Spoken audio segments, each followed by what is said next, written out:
Hello. तो आज का जो हमारा टॉपिक है वो है क्रिस्टल फील्ड थ्योरी, जो कि coordination complex chapter class 12th का है। क्रिस्टल फील्ड थ्योरी पर, क्रिस्टल फील्ड थ्योरी पर चलिए, तो क्रिस्टल फील्ड थ्योरी के ऊपर आइए कुछ पॉइंट्स के ऊपर बात कर लेते हैं।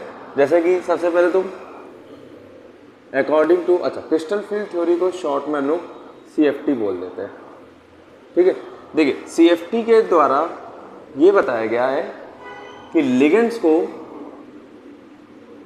पॉइंट चार्ज मान लेते हैं। मतलब अगर कोई न्यूट्रल लिगेंड होगा तो हम मान लेते हैं डाइपोल कंसीडर कर लेते हैं, और अगर कोई नेगेटिव लिगेंड आ जाता है तो एज अ पॉइंट चार्ज या नेगेटिव पॉइंट चार्ज कंसीडर कर लेते हैं। क्या कंसीडर कर लेते हैं? नेगेटिव पॉइंट चार्ज कंसीडर कर लेते हैं।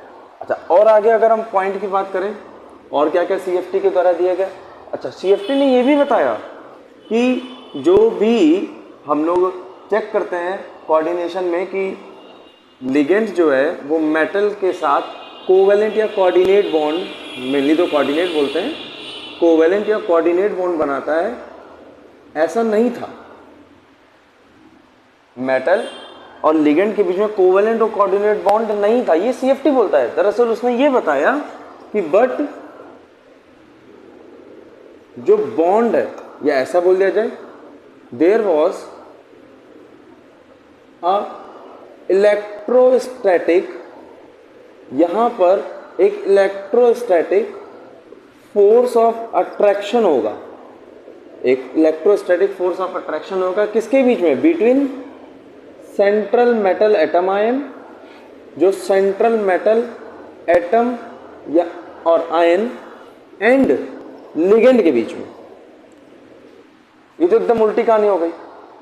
CFT ने क्या बोला कि लिगेंड और मेटल के बीच में कोई भी कोऑर्डिनेट बॉन्ड जैसा कुछ नहीं होता है। दरअसल यहां पे मेटल और लिगेंड के बीच में फोर्स ऑफ अट्रैक्शन होता है, फोर्स ऑफ अट्रैक्शन होता है, या ऐसा बोल सकते हैं ये एक कोवेलेंट या कोऑर्डिनेट बॉन्ड नहीं होता है। द बॉन्ड बिटवीन, हम लोग ये बोल सकते हैं, the bond between metal and ligands is purely ionic, is purely ionic bond. तो ये मैं किसका? CFT का सेकेंड पॉइंट हमारे पास था। क्या था? Second point. अब हम लोग बात करते हैं क्या क्रिस्टल फील्ड कैसे स्प्लिटिंग दिखाता है, या उसके बारे में डिटेल में अब हम लोग इसको देखते हैं।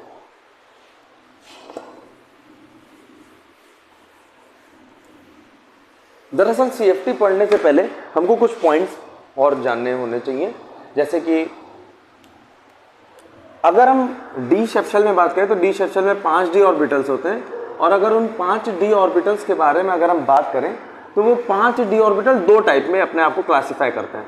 एक होता है नॉन एक्सियल, अच्छा नाम से तो हमें पता चल रहा है नॉन एक्सियल मतलब जो एक्सिस पे नहीं होगा, और एक होते हैं एक्सियल d ऑर्बिटल, इसका मतलब वो एक्सिस पे होगा। तो ये 5d ऑर्बिटल्स जो होते हैं वो 5d ऑर्बिटल को अगर हम क्लासिफाई करते हैं तो दो तरीकों से क्लासिफाई होता है, एक्सियल एंड नॉन एक्सियल। अगर हम नॉन एक्सियल की बात करें जो एक्सिस पे नहीं होते हैं, वो तीन टाइप के होते हैं। कौन कौन से? DXY, YZ and ZX। Non axial तीन टाइप के होते हैं, DXY, YZ एंड ZX, और एक्सियल दो टाइप के होते हैं, X² - Y² और DZ²। अगर हम इन सबको फटाफट एक बार देख लेते हैं तो जो अगर हमारा नॉन एक्सियल है उसने अपने आप से बता भी रखा है कि X और Y, नॉन एक्सियल मतलब X और Y पे नहीं होगा। तो X और Y पे नहीं होगा तो मान लो Z पे होगा, और क्या। और हम जानते हैं D ऑर्बिटल की जो शेप होती है वो डबल डम्बल होती है। इसी तरीके से अगर हम DYZ बना देंगे तो Y और Z को छोड़ देना है, कौन सी बची? Axis X। तो हम कुछ नहीं करेंगे, वो डबल डम्बल एक्सिस पे X एक्सिस पे बना देंगे। एंड DZX की अगर हम बात करते हैं तो फिर इसका मतलब है वो Z और X को नहीं कंसीडर कर रहा है, किसको कंसीडर कर रहा है? Y को। तो इस तरीके से डबल डम्बल इस पे आ जाता है। और अगर बात करते हैं एक्सियल की, तो एक्सियल में दो टाइप के होते हैं, X² - Y² एंड Z²। इस बार नाम क्या है? एक्सियल और जो एक्सियल के लिए इसने दे रखी है एक्सिस, उसी एक्सिस पे होगा। तो एक को तुम y कंसीडर कर लो, एक को x, और इस बार डबल डम्बल क्या करते हैं हम लोग एक्सिस पे ड्रॉ कर देते हैं। And the last D Z square. दरअसल क्या होता है, सारे हमारे डी ऑर्बिटल डबल डम्बल नहीं होते हैं, ठीक है, ये डम्बल शेप का होता है और इसमें जेड एक्सिस दिया है जेड पे, ठीक है। दरअसल इसका नाम डोनट या कोनिकल शेप में नाम दिया जाता है, ठीक है। तो ये डी जेड हमारा ऐसे होता है। तो हमें डी ऑर्बिटल की थोड़ी सी नॉलेज लेनी थी। रीज़न क्या है, सीएफटी में स्प्लिटिंग के टाइम क्यों स्प्लिटिंग हो रही है, कैसे हो रही है, वो सारी चीज़ हमारे डी ऑर्बिटल्स के थ्रू ही एक्सप्लेन होगा, क्योंकि हमें ये ज़रूरत है क्या, एक्सियल एंड नॉन एक्सियल की। क्लियर है। अब हम लोग चलिए स्प्लिटिंग के बारे में जानते हैं। किसके बारे में, स्प्लिटिंग, कि किस तरीके से मेटल्स के डी ऑर्बिटल जो शुरू में तो डीजनरेट होते हैं, बाद में स्प्लिटिंग क्यों करते हैं। दरअसल अगर हम बात करें, देखिए शुरू में क्या होता है ना, कि जो मेटल के डी ऑर्बिटल होते हैं वो डीजनरेट होते हैं। कैसे होते हैं, डीजनरेट। अच्छा, डीजनरेट का मतलब क्या है, आइए हम लोग सबसे पहले डीजनरेट का मतलब समझ लेते हैं। डीजनरेट ऑर्बिटल्स का मतलब क्या होता है। डीजनरेट ऑर्बिटल्स का मतलब होता है ऑल 5 डी ऑर्बिटल्स, यहाँ पे जितने भी डी ऑर्बिटल हैं पांचों के पांचों हैव सेम एनर्जी। सबकी एनर्जी कैसी होगी, सेम।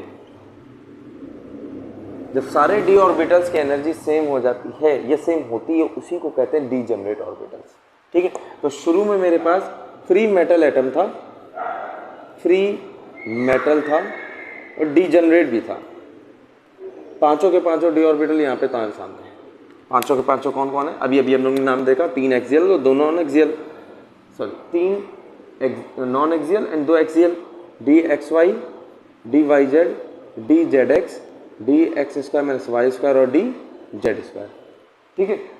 होता क्या है कि इसको एक स्फेरिकल फील्ड मिलती है, किसके, मेटल के डी ऑर्बिटल्स को, किसके थ्रू, लिगेंड्स के थ्रू। ये थोड़ा सा एक्साइट हो जाते हैं, थोड़ा सा एक्साइट होते हैं और हायर एनर्जी में चले जाते हैं, जिसको average energy D orbitals, average energy कहा जाता है किसकी, डी ऑर्बिटल्स की, ठीक है, एवरेज पे। अब मेन बात आती है स्प्लिटिंग की। ये जो 5 और डी ऑर्बिटल्स थे, x y, y z, z x, x square minus Y square and d Z square, d Z square. अब बात करते हैं यहाँ पे, ये मेन पॉइंट है कि कैसे, देखिए कोऑर्डिनेशन नंबर 6 और 4 की आप स्प्लिटिंग पढ़ लेंगे, लेकिन कैसे हो रही है ये कॉन्सेप्ट याद रखना बहुत इंपॉर्टेंट था। देखिए दरअसल होता क्या है, ऐसे समझते हैं कि ये हमारे पास मेटल है, ठीक है, ये रहे मेटल के डी ऑर्बिटल्स, ठीक है, और ये रहा लिगेंड।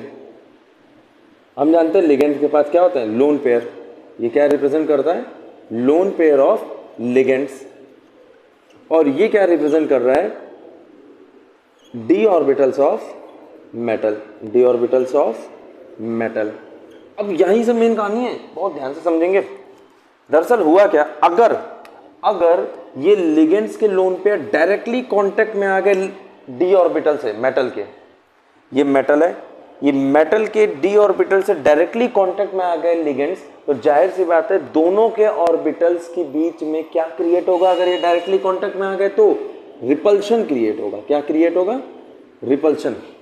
अब इसकी कहानी समझते देखिएगा, अगर रिपल्शन बढ़ेगा या रिपल्शन होगा, तो रिपल्शन के होने से क्या होता है, स्टेबिलिटी घट जाती है। क्या होती है, स्टेबिलिटी घट जाती है।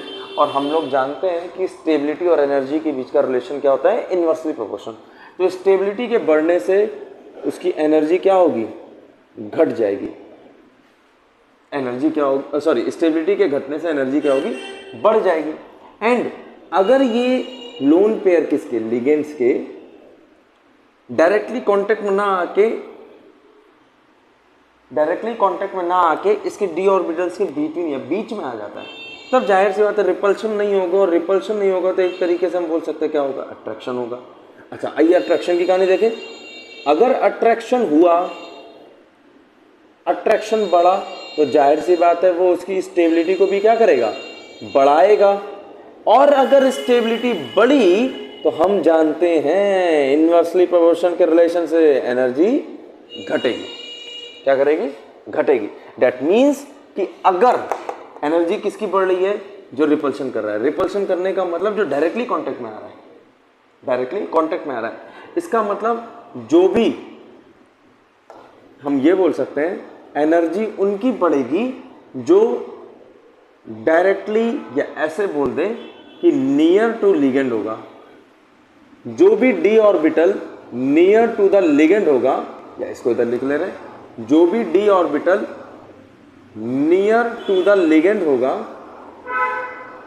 उसकी एनर्जी बढ़ेगी अपने एवरेज। अच्छा, एक चीज ये भी समझ सकते हैं, या इसको भी जानना जरूरी था कि जो एवरेज डी ऑर्बिटल की एनर्जी लेवल होती है, मतलब जो स्फेरिकल फील्ड के थ्रू क्रिएट होती है, इसको हम लोग क्या बोलते हैं, बैरी सेंटर।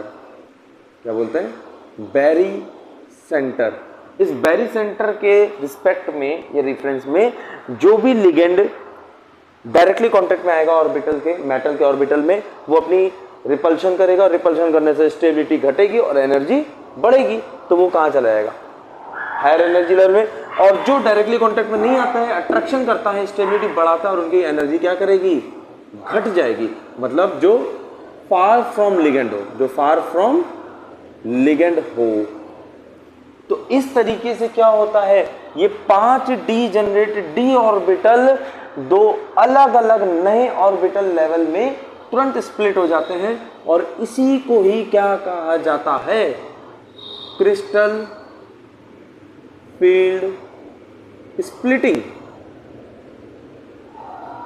क्लियर है, क्रिस्टल फील्ड स्प्लिटिंग, और इसके थ्रू जो एनर्जी मिलती है उसको क्रिस्टल फील्ड एनर्जी कहते हैं। क्लियर है। अब अगर हम इसको चेक करें किसमें, कोऑर्डिनेशन नंबर 6 में, कोऑर्डिनेशन नंबर 6 में, मतलब कि ऑक्टाहेड्रल कॉम्प्लेक्स में, इसी को ही। तो कोऑर्डिनेशन नंबर 6 में होता क्या है, अगर हम crystal field in coordination number 6 में देखते हैं, मतलब कि कुछ Ml6 टाइप का कॉम्प्लेक्स होगा। तो होता क्या है, Ml6 टाइप के कॉम्प्लेक्स है, CFT के थ्रू जो लिगेंड्स हैं वो अप्रोच करते हैं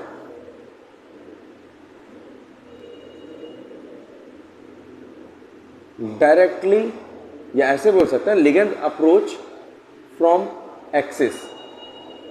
लिगेंड कहां से अप्रोच करते हैं, एक्सिस से अप्रोच करते हैं। चलिए फटाफट देखते हैं, ठीक है। दरअसल होता क्या है, अभी इसकी छोटे में शॉर्ट में कहानी समझते हैं। दरअसल होता क्या है, मेटल बड़ी आराम से कई इंफिनिटी में स्पेस में आराम से बैठा रहता है, और लिगेंड्स जो होते हैं पॉइंट चार्ज जिनको कंसीडर किया गया है, वो क्या करते हैं, वो स्पेस में आराम से बैठे रहते हैं। अब होता क्या है, धीरे धीरे लिगेंड्स अप्रोच करना चालू करते हैं, अप्रोच करना चालू करते हैं। तो जैसे ही अप्रोच करना चालू करेंगे, समझिएगा मेरी बात को, मेटल बड़ी आराम से फ्री स्टेट में बैठा था, बिल्कुल बैठा था, मेटल बड़ी आराम से फ्री स्टेट में बैठा था, पांचों के पांचों डी ऑर्बिटल को एक साथ एक एनर्जी पे रख रखा था, फ्री सेंट्रल मेटल एटम और आयन, और इनके पांचों के पांचों डी जनरेट डी ऑर्बिटल्स थे। कौन कौन से पांचों के पांचों, सब जान गए हैं, d x y, y z, z x, x square minus Y square, d Z square. बड़ी आराम से बैठा था, मेटल आराम से बैठा था। जैसे ये पॉइंट चार्ज लिगेंड्स इसकी तरफ अप्रोच करना चालू किए, तो मेटल को एक स्फेरिकल फील्ड फील होने लगा, एक्सपीरियंस होने लगा। क्या होने लगा, स्फेरिकल फील्ड। और जैसे ही ये स्फेरिकल फील्ड हुई, तुरंत मेटल हो गया एक्टिवेट, एनर्जी हो गई बढ़, और ये तुरंत अपने फ्री स्टेट या ग्राउंड स्टेट से कहाँ चला गया, थोड़ी हायर एनर्जी लेवल पे। ये एनर्जी है, ये एनर्जी है, ठीक है। एनर्जी मतलब पोटेंशियल एनर्जी, ठीक है। तो ये तुरंत क्या था, जो फ्री स्टेट में बैठा हुआ था, जो फ्री स्टेट में फ्री मेटल था या फ्री स्टेट में बैठा था, डी जनरेट डी ऑर्बिटल, वो फटाक से इस स्फेरिकल फील्ड को एक्सपीरियंस करके तुरंत हायर एनर्जी में चला गया। लेकिन अभी भी यहाँ पे डी जनरेट ऑर्बिटल्स थे, डी जनरेट डी ऑर्बिटल्स थे, और इस एनर्जी लेवल को क्या नाम दिया गया, एवरेज एनर्जी लेवल या एक्साइटेड स्टेट। क्या नाम दे सकते हैं, एक्साइटेड स्टेट। एक्साइटेड मतलब थोड़ी सी हाई एनर्जी। तो फटाक से क्या होगा कि ये पांचों के पांचों डी ऑर्बिटल एक्साइटेड हुए, एंड डी जेड स्क्वायर। अब यहाँ पे कहानी चालू होती है, ठीक है। अब जब ये लोग इनफाइनाइट से अप्रोच करना चालू किए, उसको क्या किए, एक्साइट करवा दिए। अब जैसे जैसे क्लोज आना चालू किए, जैसे जैसे क्लोज आना चालू किए तो पता ये लगा कि लिगेंड अप्रोच कर रहे हैं एक्सिस से। लिगेंड अप्रोच कर रहे हैं किससे, एक्सिस से। केवल किसमें, कोऑर्डिनेशन नंबर 6 में। 4 में क्या होता है, नॉन एक्सिस साइड से आता है। अब अगर ये एक्सिस से अप्रोच कर रहा है तो ध्यान से सब लोग समझेंगे, ध्यान से ये समझेंगे कि अभी हम लोगों ने बात की थी कि सर ने बताया था कि एक्सिस से अगर आ रहा है तो 2 ऑर्बिटल हैं जो एक्सियल होते हैं। कौन कौन से थे वो 2 ऑर्बिटल, फटाफट देख लेते हैं फिर से। एक था मेरे पास D x square minus Y square, एक था मेरे पास D x square minus Y square, and the second one is D Z square. हम लोग ने अभी देखा था, क्या था, डी जेड स्क्वायर, ठीक है। अगर एक्सिस से आ रहा है तो किसके डायरेक्टली कांटेक्ट में आएगा, एक्सियल वालों के। और अगर एक्सियल वालों से लिगेंड का जो ऑर्बिटल है वो डायरेक्टली कांटेक्ट में आ गया, अगर जो लिगेंड का ऑर्बिटल है वो डायरेक्टली कांटेक्ट में आ जाता है मेटल के ऑर्बिटल से, मेटल के ऑर्बिटल से, तो क्या होगा, डायरेक्टली कांटेक्ट में आने से मतलब कि नियर टू द लिगेंड आ गया। अभी हम लोग ने पहले समझा था। और डायरेक्टली कांटेक्ट में आने से क्या होगा, रिपल्शन बढ़ेगा। एक्सियल वालों में क्या होगा, जल्दी बोलो, रिपल्शन बढ़ेगा। रिपल्शन बढ़ने की वजह से स्टेबिलिटी क्या होगी, घटेगी, और स्टेबिलिटी के घटने से एनर्जी क्या होगी, बढ़ जाएगी। तो फटाक से क्या होगा कि ये 2 डी ऑर्बिटल्स जो एक्सिस पे थे और एक्सियल थे, जिनके पास लिगेंड एक्सिस से ही आया, तुरंत से ये अपनी एनर्जी लेवल को क्या करेंगे, बढ़ाएंगे। और 2 एनर्जी लेवल कौन कौन सी, 2 डी ऑर्बिटल कौन कौन से, x square minus Y square and d Z square, इनकी एनर्जी बढ़ जाएगी, बिल्कुल बढ़ेगी। अब अगर हम इसी जगह पे किसकी बात करते हैं, नॉन एक्सेल वालों की, चलो नॉन एक्सेल भी बात कर लेते हैं। अगर हम बात करते हैं किसकी, नॉन एक्सियल की, तो नॉन एक्सियल में मेरे पास 3 थे, कौन कौन से, एक्स वाई, वाई जेड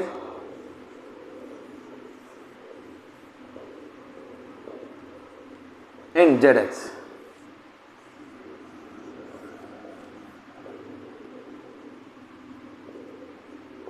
ठीक है। अब हम जानते हैं कि एक्सिस से आ रहा है, लिगेंड कहां से आ रहा है, एक्सिस से आ रहा है। अगर लिगेंड एक्सिस से आ रहा है तो कोई दिक्कत नहीं, वो एक्सिस से आएगा। अब डायरेक्टली कांटेक्ट में इसका ऑर्बिटल नहीं आया, orbital of ligand, orbital of ligand directly contact में नहीं आया।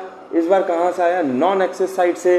कहां से आया, नॉन एक्सिस साइड से। तो अब हम जानते हैं कि अब यहाँ पे रिपल्शन ना हो के क्या होना शुरू होगा, अट्रैक्शन, या बोल दें कि रिपल्शन कम हो जाएगा।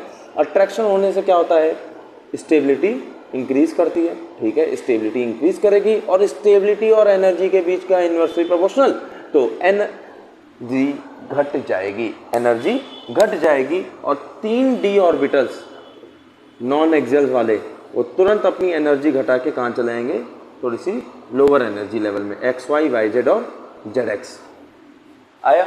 इस तरीके से 5 डी जनरेट डी ऑर्बिटल्स का स्प्लिटिंग हो जाती है। इसको कहते हैं क्रिस्टल फील्ड स्प्लिटिंग। क्लियर है। और इनके थ्रू जो एनर्जी रिलीज हो जाती है उसको कहते हैं क्रिस्टल फील्ड स्टेबलाइजेशन एनर्जी आया। अच्छा, अब इनका नाम भी रखा गया है। ये अभी भी देखिए, ये जो 2 डी ऑर्बिटल्स थे एक्सियल वाले, ये अभी भी सेम एनर्जी लेवल पे है। तो 2 के लिए यूज होता है डब्ल्यू, और डब्ल्यू को रिप्रेजेंट किया जाता है ई से। और डी ऑर्बिटल्स में ये जो स्प्लिट हुए हैं ये होते हैं सिमेट्रिक, या ऐसा बोल दिया जाए जनरेट होता है, जीनरेट। जनरेट का मतलब होता है जिनमें सेंटर ऑफ इन्वर्जन प्रेजेंट होता है, उसके लिए यूज किया जाता है जी, ई जी। और ऐसे ही सेम जो 3 डी जनरेट ऑर्बिटल्स थे उनकी भी एनर्जी सेम है, x y y z z x, non x वालों की, इनके लिए यूज होता है ट्रिपली। ट्रिपली मतलब 3, P2G। जी मतलब अभी वही है क्या, जी रेट। जी रेट मतलब जिनके पास सेंटर ऑफ इन्वर्जन प्रेजेंट हो, ठीक है। तो यहाँ पे हम लोग देख लेते हैं कि EG मतलब क्या होता है, W D generate orbital, and P2G का मतलब होता है ट्रिपली, डीजेनरेट और वाइटल। क्लियर है? तो इस तरीके से कोऑर्डिनेशन नंबर 6 में मेटल के जो डी ऑर्बिटल्स होते हैं वो अपने आप को स्प्लिट कर लेते हैं। इसी कॉन्सेप्ट को कहा जाता है crystal field splitting. I think आपको ये क्लियर होगा। अच्छा, अब 4 में क्या होगा? कोऑर्डिनेशन नंबर 4 में क्या होगा? जो Ml4 टाइप का कॉम्प्लेक्स होगा उसमें मेटल से अप्रोचिंग जो होगी लिगेंड की वो नॉन एक्सल साइड से होगी, और नॉन एक्सल साइड से होगी तो लिगेंड डायरेक्टली कांटेक्ट में आएगा किसके? नॉन एक्सल वालों की, और नॉन एक्सल में डायरेक्टली कांटेक्ट आएगा तो रिपल्शन बढ़ेगा, रिपल्शन बढ़ेगा तो स्टेबिलिटी घटेगी, और स्टेबिलिटी घटी तो एनर्जी बढ़ेगी। और नॉन एक्सियल होते 3। अब ये मेरे पास 2 हमारी हायर एनर्जी पे आए थे, तो कोऑर्डिनेशन नंबर 4 में क्या होगा कि 3 हमारे हायर एनर्जी में आएंगे जो नॉन एक्सियल होंगे, जो डायरेक्टली कांटेक्ट में आ जाएंगे लिगेंड से, और 2 हमारे जो एक्सियल वाले होंगे जो डायरेक्टली कांटेक्ट में नहीं आएंगे, जिनकी वजह से ट्रैक्शन होगा, स्टेबिलिटी बढ़ेगी, एनर्जी घटेगी, वो आ जाएंगे लोअर एनर्जी पे। जस्ट इसका अपोजिट होगा टेट्राहेड्रल में, नॉट कोऑर्डिनेशन नंबर 4, क्योंकि कोऑर्डिनेशन नंबर 4 के 2 आइसोमर है, स्क्वायर प्लेनर एंड टेट्राहेड्रल। हम टेट्राहेड्रल की बात कर रहे हैं जिसमें वीक फील्ड लिगेंड का केस आता है। क्लियर है? तो इसको कहते हैं crystal field splitting. I think ये आपको क्लियर होगा। Thank you.